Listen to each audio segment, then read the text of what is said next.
So you see here, what you see here is, again, a vowel shift, right? A vowel shift phenomenon where R shifted to E in some regions of the US, and where schwa shifted to O, right?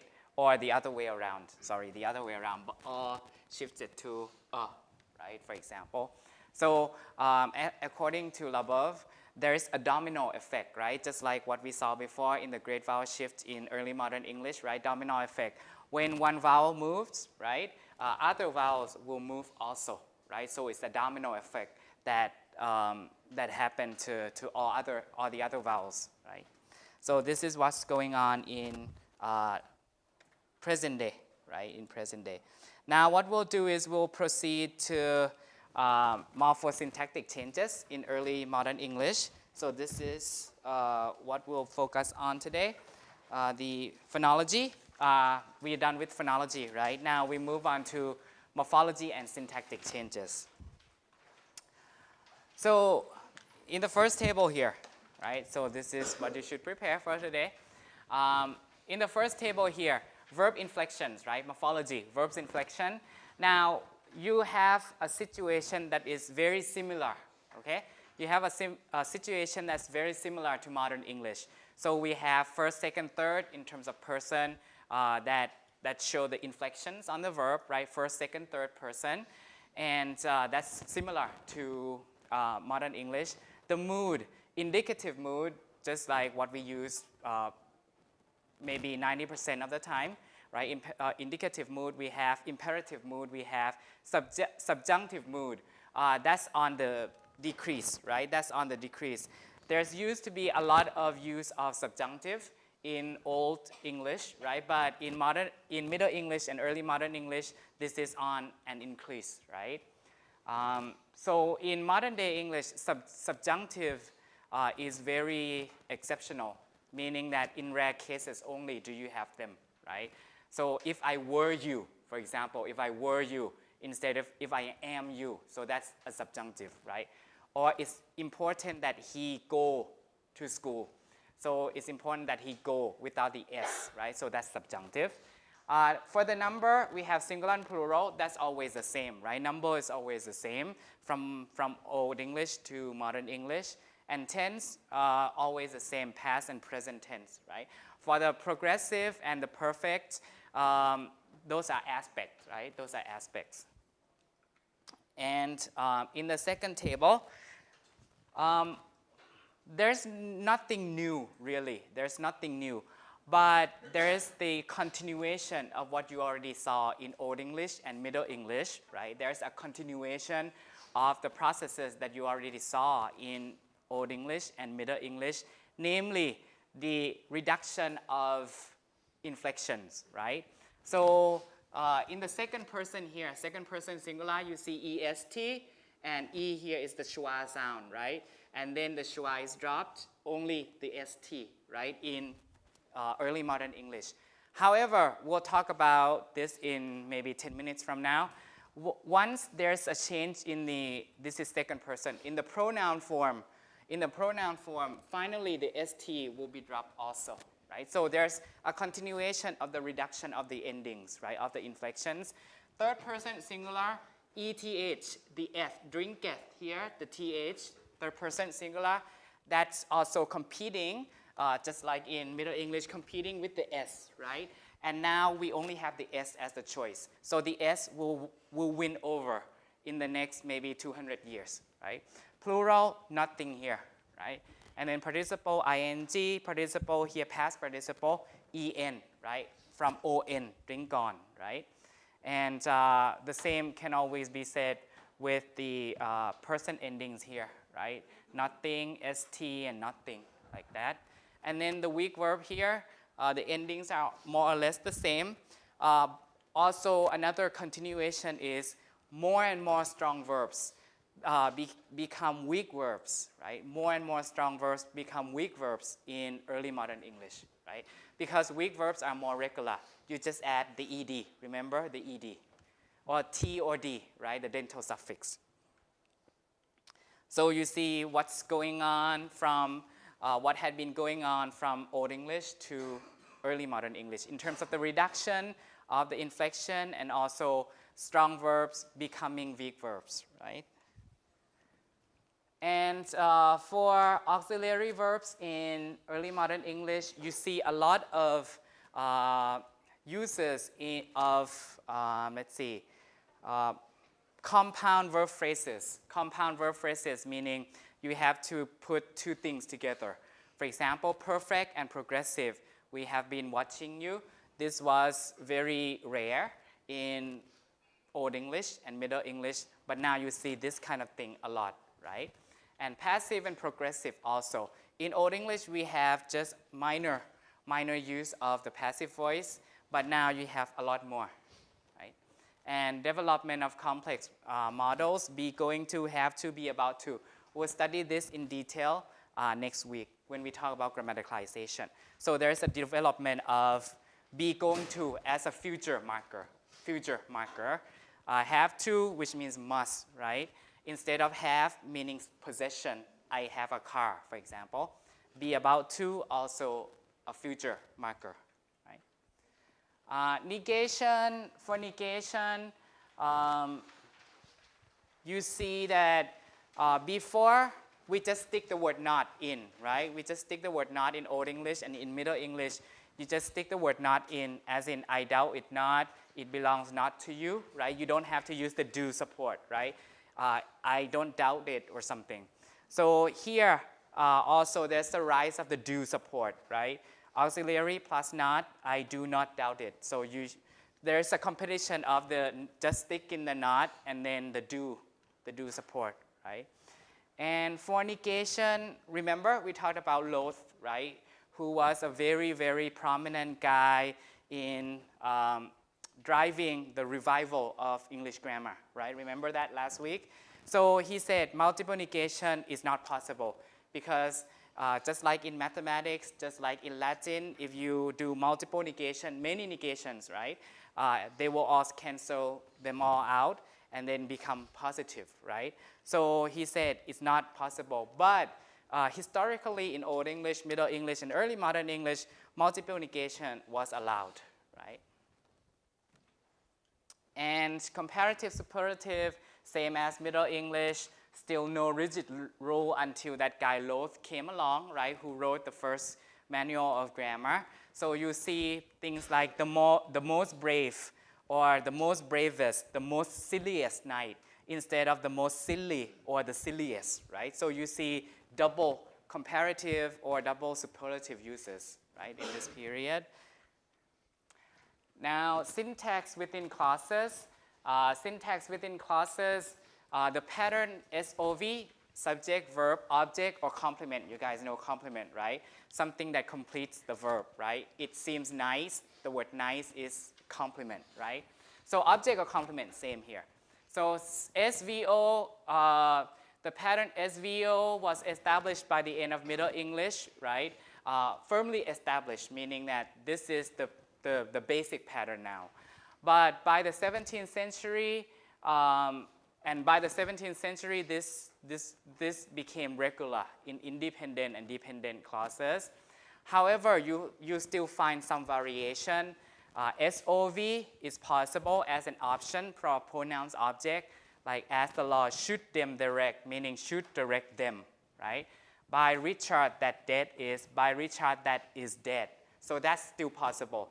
So don't be like surprised if you find something like this in dependent clauses when you read early modern English text, right? And the VSO, verb, subject, object order, was also found to be okay after some adverbial uses. For example, therefore was thou deservedly confined, meaning therefore you were deservedly confined, like that. Nor can imagination form a shape. This is what we have nowadays, right? Nor can imagination form a shape, because this is like a negative adverbial. So when you have a negative adverbial like nor or neither or rarely or anything that's negative, never, words like never, nor, in the front of the sentence, you have to do the inversion, right? So you front the auxiliary here, nor can. So this is a remnant from early modern English, right? Never to this day saw, or never to this day did I see him, right? Now, modern day. And to emphasize the object or the complement, the O is fronted. These conjecture, did they cast in the head? So they cast the conjecture in the head, like that. This is also in modern English, right? That I did, that I already did. I did that already, like that, okay? For interrogatives, meaning questions.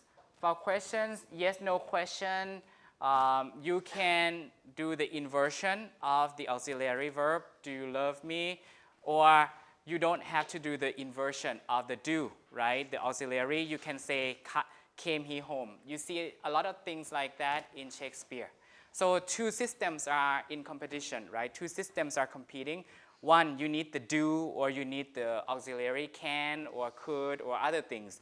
Whereas in the other one, you don't need anything. You just switch the verb, right?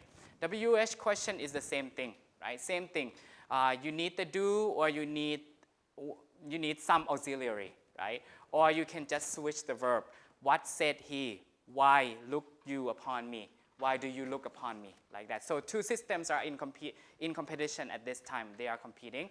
And then the system that won over must be the inversion of the auxiliary verb, right? Which is what we have nowadays. Now, this is a big topic for today's class. And there will be one question on the final. So, early modern English, personal pronoun. So this is why do I say that it's a big thing for linguists? Because, you know, you will find that this whole paradigm, this is singular, right, you guys? This is singular, this is plural, right? This is in early modern English.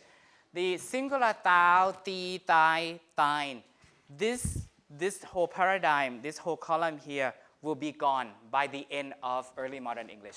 So this is early modern English, where these guys are still here. But 400 years later, they are gone. Replaced by what? Replaced by this column, ye and you, you and yours. So replaced by this column, okay?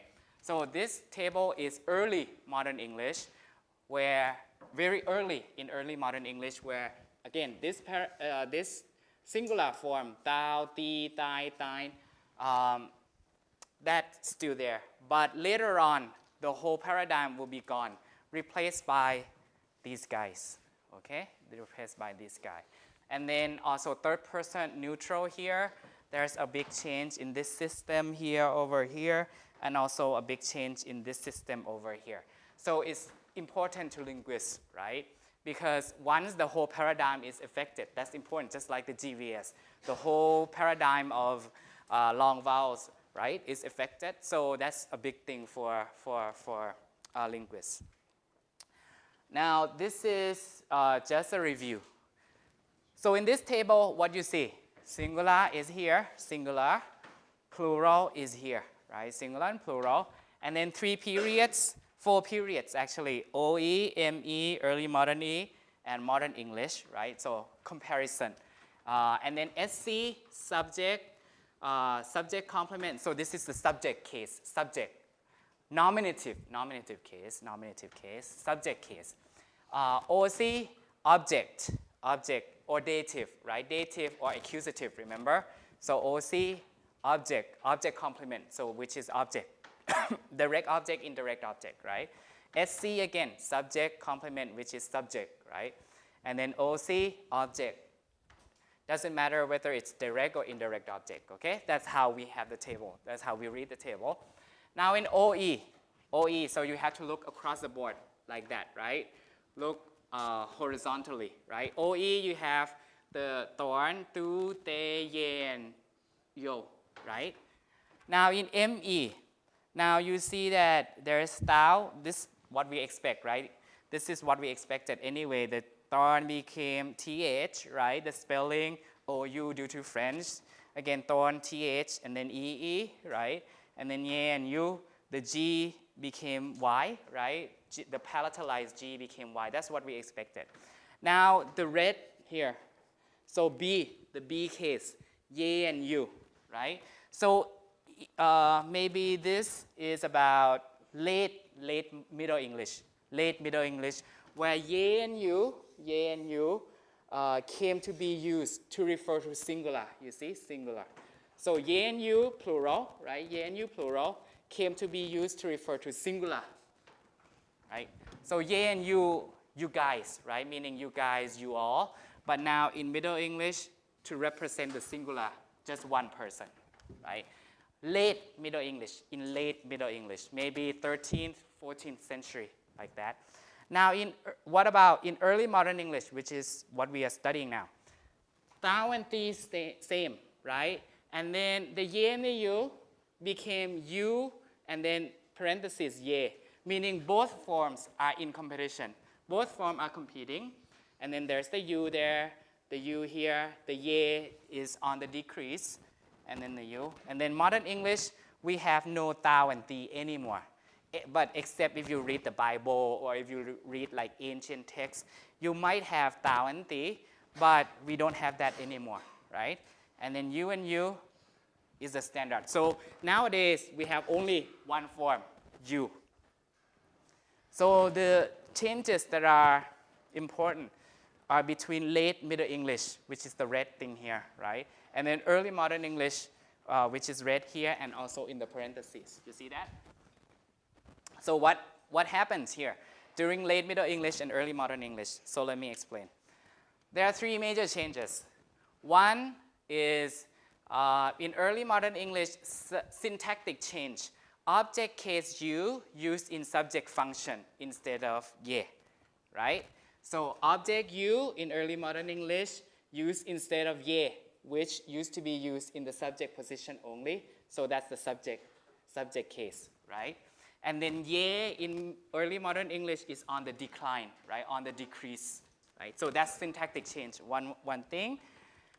Second thing, plural you to address one person, right? Plural you to address one person, starting in late ME, late Middle English, right? So plural ye and you came to be used to represent one person instead of many people, right? So that's the, not syntactic, but maybe sociolinguistic or pragmatic, right? And then finally, original singular thou lost in present day English. Oops. Present day English, no, nothing, right? So three major changes. So I will go through each change in detail. Now, object case you in subject function, right? So that's the first change, syntactic change. Until the 16th century, around 1550, we have this situation, ye and you, right? Ye for subject, you for object, right? What is the subject of the sentence? You use ye. What's the object? To you, right? Like that. So there's case distinction. However, by 1600, you and ye, they are mixed up together. And ye were on the decrease, less common and often unstressed. The reason is there can be confusion, right? Confusion not unlikely, meaning there can be confusion between you and ye, right? Because ye here, when you pronounce it, yeah, in like, I catch you, like catch you, like that, right? You and ye in unstressed positions, and they are typically unstressed, right? Because pronouns are usually unstressed, right? How are you? Like that, right? Pronouns are usually unstressed. How are you? So you and ye doesn't matter. If it's unstressed, it will be pronounced like yeah, like that. So confusion can be common, right? Can be common. So people, then you and ye, people are confused. So after maybe 50, 60 years, you can be the subject also, because in unstressed positions, it sounds the same as ye, right? So, and ye, they were on the decline. So that's the first change, right? Syntactic change. Because confusion is not unlikely, meaning confusion is likely, right? Now, second one, which is more interesting, plural you to address one person, singular. That's new, right? So by 1350, that's Middle English, right? Late Middle English. You plural as a polite address for one person. As a polite address for one person. So you, which should be addressed to you guys, many people, now came to be a marker of politeness if you address one person only, right? So this is the detail. Perhaps due to French and Latin modes of address. If you study Latin, if you study French, Spanish, Portuguese, and other European languages in modern day, you will have two forms of addressing people, right? I should use the camera. Let's see. In linguistics, we call this the TV. TV is not television, okay? So TV distinction. So the T and V distinction. T from tu, right? From tu. From tu, and V from vos. So these are Latin. Tu and vos are Latin. But in Spanish, you also have tu, and you also have vosotros. In Spanish, usted, like that. And in French, you have tu and vous also. These are all languages in the same family. Remember the Romance family, right? Let's see. So the TV distinction is a contrast in sociolinguistics, right? So it's a contrast where where there's a competition of two forms of address. Two forms of address that signify different levels of politeness, and not only politeness, but also social distance, like social distance. Are you close to that person? Are you kind of not familiar with that person? Are you intimate with that person? Are you friends? Or are you strangers? Like that, right? Social distance. And also emotion, right? So emotion.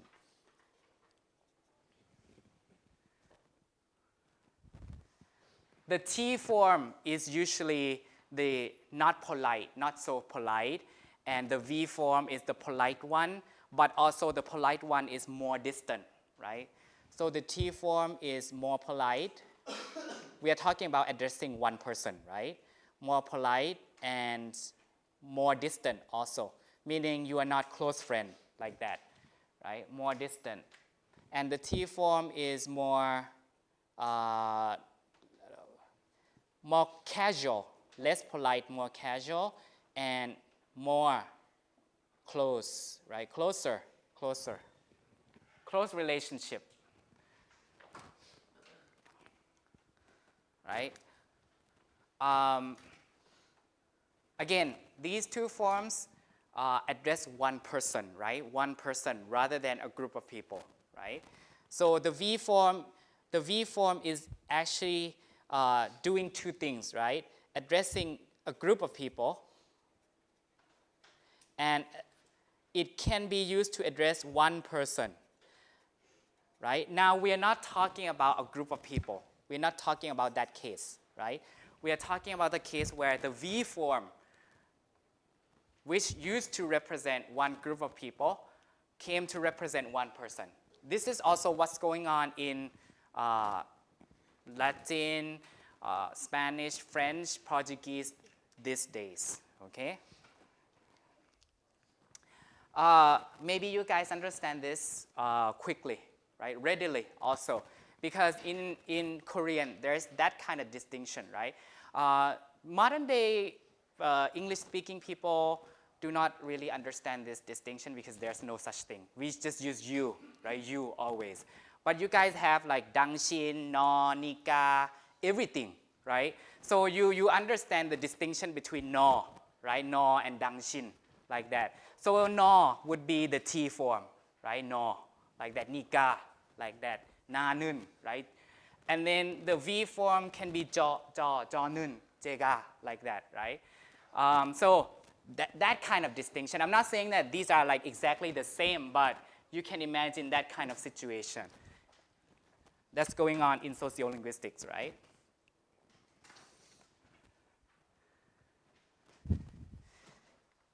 But it's confusing to English-speaking people because we have only one form, which is you nowadays, right? For example, the form dangshin is not really used in Korean, right?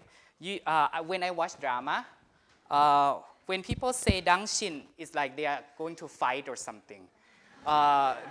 Yeah, when they have a verbal argument, right? Dangshin moya, like that, right? Dangshin moga munjeya, or something like that, right? What's your problem? Like that. So dangshin, or another situation is like when you guys are a couple, right? A couple, dangshin yepoyo, like that. But maybe not you guys, but people who are older, right? People who are older would use dangshin like that.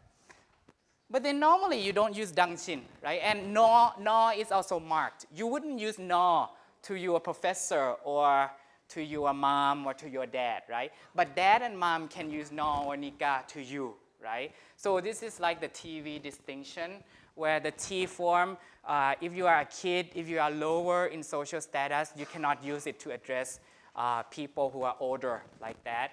But you can use the V form to address your parents like that. But it depends also, right? It depends also. In some culture, like French these days, they say that children use the T form to parents all the time. So maybe the society is becoming more and more casual, right? Just like in Korean, some family, you guys use panmal with your parents, right? Anmokko, like that. But some people use anmokko like that to their parents. So it's changing depending on your family, right? Depending on the relationship. So this is same thing, right? So now coming back to the slide. So you, right? You, this is late Middle English, right? You, when used to address an individual, signify the speaker's high regard for the addressee as one of the equal or superior social status, right? So you address the person who was higher than you socially, not physically, right? Higher socially, like he's your boss, he's your parent, he or she is your parent, like that. So socially higher than you as one of the equal or superior social class, right? Whereas then you was the preferred option, so the Tao form came to be associated with lower status, right? Automatically, there's that distinction. So this is by the influence of French and Latin, right? French and Latin, because in Middle English we had the French people coming in, remember that? And so the social function of pronoun. By the 14th century, the singular and plural me, Middle English pronoun, had developed an additional pragmatic function, not just by social status, right? Not just by social status, but also by other things. The choice was not determined by the grammatical alone, but rather by the social status and the relationship also between the two people. Not just the social status, but also the relationship and also emotions, which we'll be talking about in a minute. Now, this is an example. Social factor, including social status, and including personal relationship and social status. Now, this is a letter, personal letter, right, between Lady Catherine Paston, so mother to a son, right? So this is perhaps in the 17th century also. So we have this kind of personal things available, survive to us, right? Which is good so that we can look at how people really use language in those days, right? Because we cannot go back in time and observe how people use language. So, but we have like indirect evidence like personal letters, which is good, right? You know, language in personal letter is usually casual because it's like this is their relationship, this is their private communication. So we can guess how people use language in those days. So, to my most beloved, so mother to son, to my most beloved son, William Paston, right? This is a family. These I pray you at, this is you, right? So I should have make it red for you. So this is one, just circle that. I pray you, so I pray for you. At Corpus Christi College, Cambridge, right? So basically, she prayed for her son. My good child, the Lord bless thee ever, bless you ever, right? I was glad to hear by Philip of thy good health, of your good health. In other words, also by Mr. Robert, so she heard from other people about her son's good health, and also by Mr. Robert, let her to understand of your welfare. You are thy welfare in every way, the hope of the continuance of which, continuance of the health, right? Does still, so TH form, you see the TH form here, doth. So instead of the S, we have the TH form, present tense singular, right? So it's survived. Still cheer me every way, thy father, your father, have been very ill. So you see the word have spelled with a U. So nothing is fixed, right, until Lot came around. So have been very ill with his old trouble. You see the spelling, old trouble, in his leg. So his dad has pain in his leg, so that he has kept his bed. So he is bedridden with it 5 or 6 days. But now God be thanked. So thank God it is on the mending. So he's fixing the problem. Mending is fixing the problem, right? The E at the end, mending ge is the schwa sound that's not totally gone, right? But yet, he's on the mending hand, so someone, maybe the doctor, came to fix him. But yet he cannot endure to sit up, so the dad cannot sit up. So the U and the V also interchangeable. Up is V, right? Your brother now is your brother, and all good friends hear me are well. All good friends here are well, but I hope you, thou, does keep good fire this cold weather. So cold weather, so he has to take care of himself by building fires, right? And then blah, blah, blah. In the meantime, I pray God bless your farewell, sweetheart, to thy own self, and so on. So what's the predominant form here that you see? The TH form or the Y form? What do you see here? TH form, right? From mother to son. So mother, who is higher, social factor, social status-wise, who is higher, mother or son? Mother. So mother can use the TH form, right? Mother can use the TH form to son, right? Because she's socially superior to, socially higher than the son, right? And the predominant form here is the TH form, the thou, the thee, the thai, right? Depending on the case, right? There's only one case, I think, only 2 cases. I pray ya at the corpus, right? And then your brother and all good friends, right? So there are only 2. There are only 2 there, right? Perhaps the first one, I pray ya, perhaps the first one is like a fixed phrase, I pray for you, I thank you, like that, right? So that's the fixed phrase, right?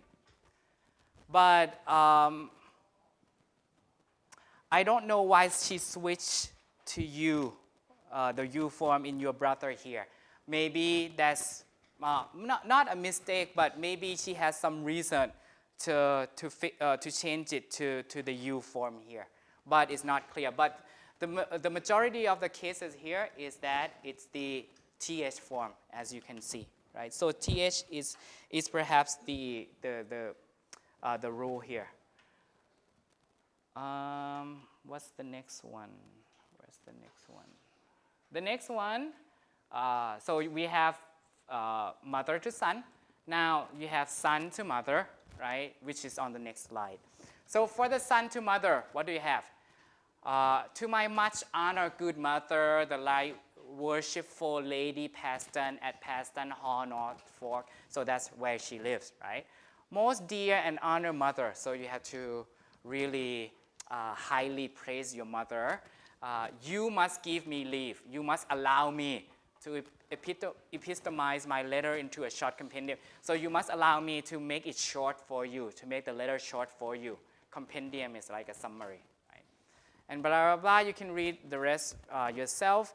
But here I bolded and I changed the color to red for all the U's.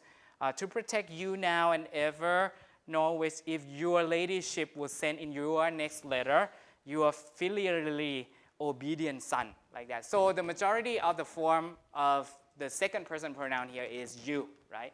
As you can see, son to mother to higher, right? Socially higher person, then the you is the norm. So this is the social status form and the relationship, right? So the TH form in the previous letter that we saw, that's not only because she's higher than the son, but also because the relationship is close, I think. Right? Family relationship. So this is what went on. So the thou form, the tu form, socially superior to inferior, parent to child, master to servant, lower class among equals. So if you are lower class people talking to your lower class friend, you use the T form, the thou form. This is neutral, right? Neutral between lower class people. U form, socially inferior to superior, child to parent, servants to mother, and upper class among equal. So if you have two professors talking to each other at work, then they are likely to use the V form like that. This is just only one factor, right? There are other things like address terms that are important, right? Address term. Hey, instead of calling a professor Kyosunim, Songsenim, you can call that person by first name in the US, right? Krista, like that, right? But you cannot do that in Korean, right? You cannot call Ishinwong, come here, like that, right? Yeah, Kyosunim, Songsenim, like that, right? But you can do that in the US, though, right? Shinong, like that. From student to professor. So that's address term, right? Address term. Or Krista, yeah, like that. Sugoni, like that. The second factor, first factor is social, right? Second factor is emotive factors, right? So it has to do with emotion, just like dangshin, right? Just like dangshin.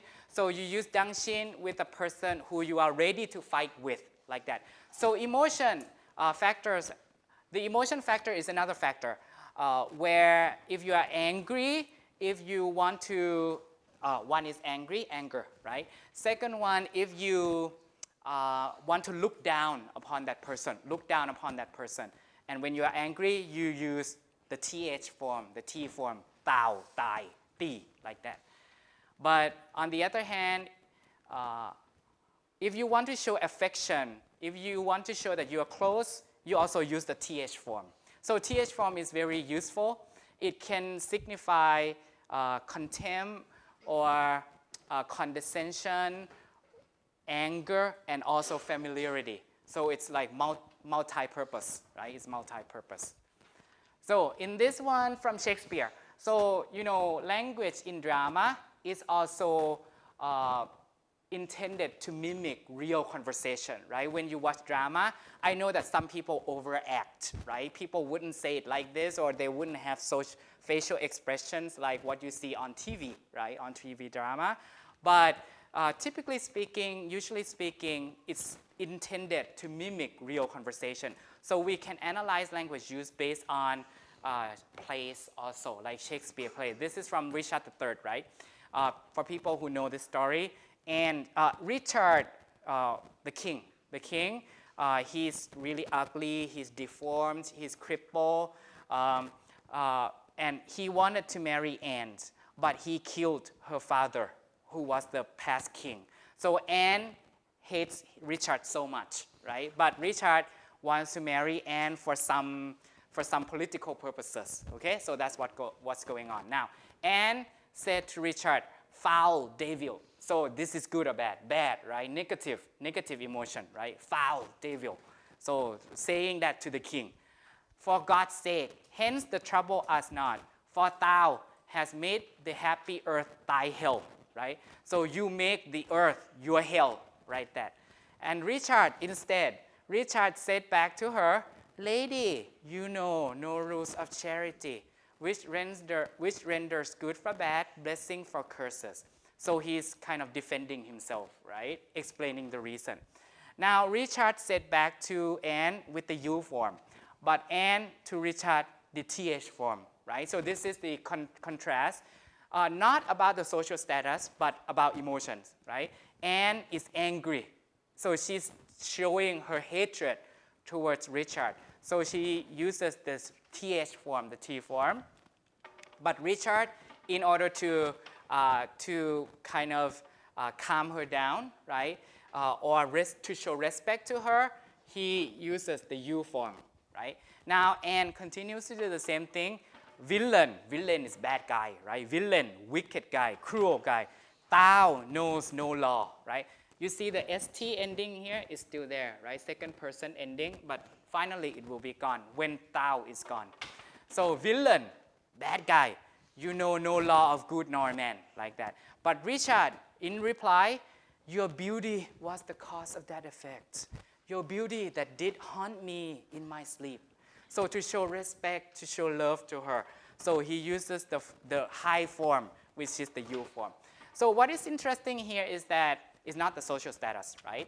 And also people can retract, people can switch the use of you and thou depending on their emotions. This is the next, in the same scene, but next part. So Anne here, if I thought that I tell thee homicide, so kill yourself, like that. So thee, still thee, right? Black night overshade thy day, your day. So still th form. However, now Richard switches to thy, to th form. Curse not thyself, fair creature, thou art both. And then everything else is also in the t form. Lo, here I lend thee this sharp-pointed sword, which if thou please to hide in this true breast, and so on, right? So he retracts his use of you to the th form, right? So perhaps in order to show his anger in return, or to show that you cannot talk to me like that, right? So he switches from you to th, right? You cannot do this in Korean, right? You cannot retract or switch when you talk to one person. If it's no or nika, it has to be like that, right? So you would not typically do that, right, in Korean. But in early modern English, you can do that. The next slide, when he wants to talk nicely, when he wants to show respect and love, Richard switches back to you. To it may please you, leave these sad designs. I will with all expedient duty see you, I beseech you, right? So he switches back to you. And now, and also does the same thing, right? To see you or become so pertinent is more than you deserve, and so on, right? So people can switch between thee and you to show different types of effect, right? Different type of emotive effect. So this is the summary. Both characters shift between thou and you in the same scene, and thou and you retractable, right? Which is not possible in Korean, for example, because social status and age and other things come first, right? And it should be like that. Thou, strong emotions, negative, contempt, spite, but positive, affection or intimacy. So people can use thou for many purposes. And you is neutral tone, or when you want to show respect, lady, you, and so on. So that's what seems to be going on, right? And this is just to summarize, right? This is the next slide. So you came to be associated with respect and formality in appropriate public setting, right? But you could signify distance, even coldness in emotional terms if used appropriately or unexpectedly, right? So, so of course, if you don't use it, if you use something that's formal, you is formal, right? Formality in public setting, like when I and Shin Wong Lee and I talk in public, then we should be polite to each other. But if we are close outside privately, if I use you with my parents or something like that, then it wouldn't be expected, right? It would be inappropriate considering that it's private, it's personal, right? So thou then is the opposite of you. Thou was used to address one social inferior, but also used reciprocally between equals in a private setting, hence a marker of familiarity or intimacy. Right? So depending on when and where, I think, and to whom. So wife to husband could use you to show her recognition of the husband's legal eminence as the head of the household outside of the place, outside of the home. But thou most use your marker in private to show intimacy. So wife could address the husband using thou at their house, in their house, when nobody is around, like that, right? So this is a table that summarizes everything for you. So there are many aspects to the use of you and thou. Address to superior, social superior, and address to social inferior. You see the arrow goes both ways, meaning people can switch between you and thou. The first one is you. The second one is thou, right? Address to social superior. So you use you to address to social superior, and the address to social inferior is thou. But people can switch, right? Again, the first one is for you. The second one is for thou. And there's a class factor going on there, and there's where factor in public or in private also matters. And then familiar or intimate emotion, respect and admiration. So people can retract, switch between them. However, this situation did not survive, right? There's the loss of thou. Perhaps in the 18th century, right? Now, we only use you, right, when we have to use you. But the use of thou is prohibited, right? If in doubt, you is the safer version in late early modern English. And the result is there's no singular plural distinction in second person pronoun. So you is the good pronoun to go by because it's safer, right? Something that's polite is safer. So that's on the increase, right? Whereas thou is on the decrease. Also because there's the distinction, thou, ti, tai, right? You have so many forms, right? So you has only one form, so people go by you. So you is on the increase, and it replaced thou, right, in late 18th century. Okay, so that's the th pronoun. Now the my and mine and thine and thine. So what's the difference? My, no n, right? Mine with an n. Thine, no n. Thine with an n. Let's see. First, it is phonological, right? Phonological. You would use the Y form, mine, before consonant, right? And they use the N form, mine, plus vowel. Same as thine and thine, right? Why? Because N links with a vowel, right? This is just like A and N, you guys. Nothing unexpected. You know A and N in English. A with consonant, N with vowel, right? Same thing. First, in Old English, in Middle English, it's like that situation. A and N situation, phonological base, right? It depends on what sound follow it, right? It depends on what sound follows it. Now, in early modern English here, still like that. However, it changed to this paradigm, right, where it doesn't matter what follows, right? It doesn't matter what follows. If you don't have anything that follows, you would use the N form in modern English, which is what we have nowadays, right? So phonological change is no longer the factor, but the syntax, right? Syntax. If it's attributive meaning there's something following it, attribute the quality to something. Whereas if it's predicative, meaning it's in the verb phrase, is mine, there's nothing following it, you use the N form. So that's the change, from phonological to grammatical or syntax, right? Finally, this is the final thing that we'll talk about today. the possessive it's, right? So there's a lot of things that going on with the pronouns, right? The possessive it, in Old English, you see, this is how you read this table. Masculine form, he and his. He is nominative. His, genitive, right? Genitive, possessive, right? That's how you read. And in Old English, you have the N form, which is what? Neutral form, right? Neutral form, hit and his, right? Hit and his. Now, in Middle English, the H, you know, there's a lot of problem with the H. A lot of times it's lost because H is a light sound, right?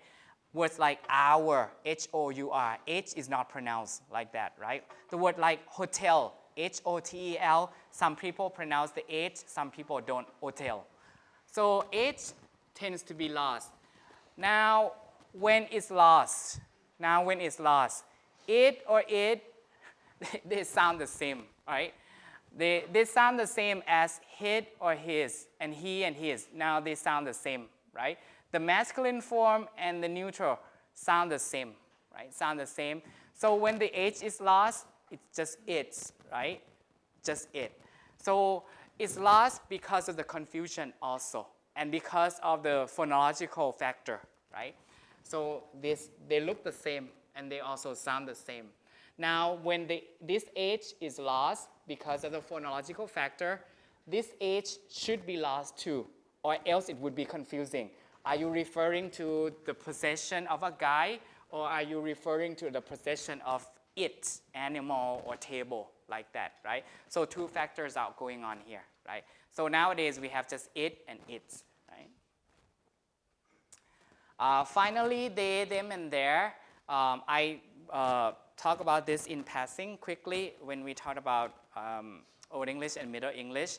The TH form in modern English, right, came to replace the H form. You see the H form, he, him, here, right? He, him, here.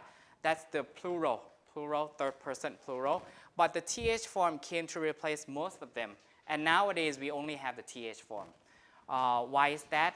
The Scandinavian Viking brought with them the TH form, right? Since Old English. And now TH form is prevalent in the northern area. This is the Danelaw area, remember? So the TH form is prevalent because the Viking people ruled over that area. The H form is in the south. However, the TH form won over the H form, right? TH form won over the H form. Because again, there's problem with the H on the one hand, right? H is not a good sound. And this is late Middle English from Chaucer. You can see that two pronouns are competing with each other, right? So the TH form and the H form are found in the same passage. Of England to Canterbury, they meaning people, they went, this is they went, the holy blissful matter to the sake that them had hope, that they had hope them, like this, right? So you see that one writer used two forms together mixed because Geoffrey Chaucer was in London, remember, where the printing press was first brought in.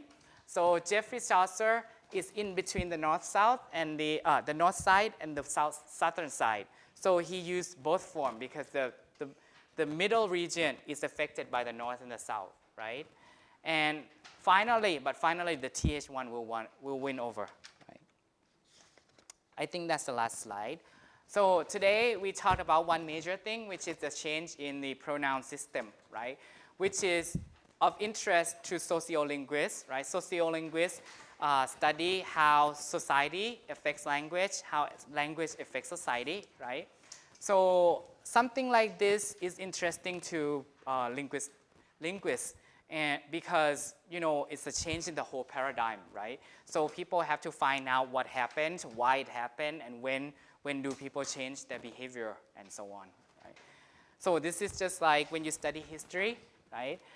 When there's a big change, like a dynastic change, dynastic change, dynastic turnover, like from Korea to Joseon dynasty, what happens? So historians, right? Historians are interested in the causes of why Lee Sung-gae, for example, became the first king by staging a coup against the past king, and what factor led Lee Sung-gae to stage a coup against the old dynastic king and so on, right? That's of interest to historians, but things like pronouns and other syntactic changes or other morphological changes are of interest to linguists, right? So since we don't have enough time to do practice, this will be saved for next time. Next time we'll go over changes again to see how, and we also look at the text in early modern English. We'll look at the use of thou and thu in different texts.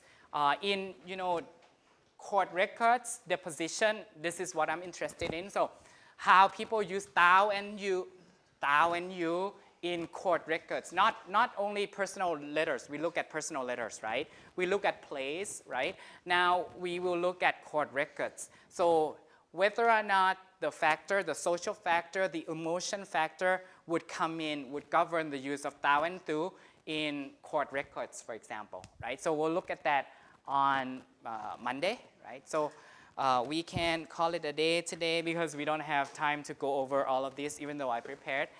So we'll save this for next time, okay? So see you back on Monday.